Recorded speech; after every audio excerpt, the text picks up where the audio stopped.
It's Logan. We got the Logitech G15 keyboard. Now, I know a week or so ago I talked about the G11.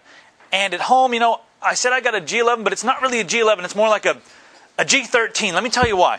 I had this G15 keyboard. And, you know, it's got the nice snazzy screen and everything. Well, I took this to my friend's house to have a LAN party. You know, those guys are throwing Cheetos around and they're drinking their purple soda that has no name because it's that generic. And we're all hanging out, and I get home, and I'm typing one night on my G15 keyboard. And there's like something biting my hand, and I'm like, dude, what's going on? So I look up, I turn on the light, and there's like ants coming out of my screen like crazy. So I took it, undid it, and cleaned it all out, and now my screen is broken. So now I kind of have like a G11/G15. It's kind of like a G13 or 12.5, I guess would what it really be. So, but I mean, because you know my screen just doesn't work anymore. So I need to get another one of these because it's awesome, and let me tell you why. What's really cool about this is it's got the screen added.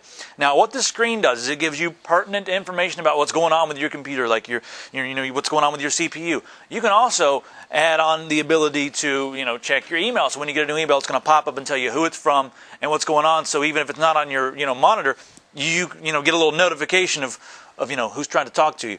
Another thing that's cool about the screen, when you're in your games. Now, a lot of the new games are supporting this. It's going to give you active information about what's going on. So you're going to know how many bullets you got left in your assault rifle. What a terrible thing to say. An assault rifle. Oh, he's terrible. Yes, I am. Also, it's going to tell you how many grenades you got left. It'll tell you your health. Things of that nature. So that's a very cool thing. Also, while we're here in this area, you've got your volume controls. Not too shabby. You've got the play and the stop button. So if you're cruising around on the web and you need to stop that media player because you don't want that song and you want to switch to the next song, you don't have to Alt-Tab or you don't have to minimize and then bring up your media player. You can just switch songs right there. That's very convenient. All right, now let's talk about the buttons. What can we do with this keyboard? Let's start right over here with the G keys. Now, Logitech has added 18 G keys. Now, those are programmable keys that you can use in Windows or in your video games. And there's 3 banks. So if you run out of things, if you've got like more than 18 programs you want to save on there, if you've got more than 18 different macros you want to record, you can go to bank 2 or bank 3. That's 54 combinations that you can use in Windows or in your games. Now, something that's really cool about this that Logitech has done is when you're recording your macros, they allow you to program a hesitation in. So if you want to do one command and then have a little hesitation and do another command and not have it zip by all really fast and mess something up, you can do that. And that is really handy in your game. Sometimes I like to switch to a different gun, and then after my gun is out, I like to switch to, like a burst fire mode instead of an auto mode. And that hesitation is essential because if you do it all in one thing, the gun's going to be coming out and it's not going to recognize the other thing. So that is really cool. And you just use the little macro record button right here to program all your macros. Now, this is the best feature on this keyboard. You're playing your games. We talked about it with the G11 because it's got it too. You're playing your game, you're wandering around, and you're reaching down to crouch, and you accidentally hit this stupid Windows key right here.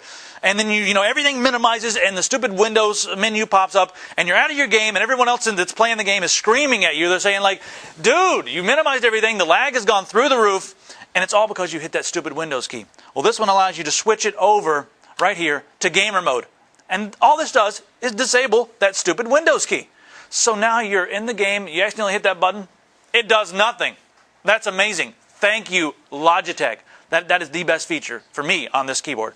All right, something that's cool about the screen, you can just fold it right down so when you're going to the LAN party, it doesn't get damaged. Nice finish on this too, by the way. Very nice finish. Let's flip it around so I can show you the back here.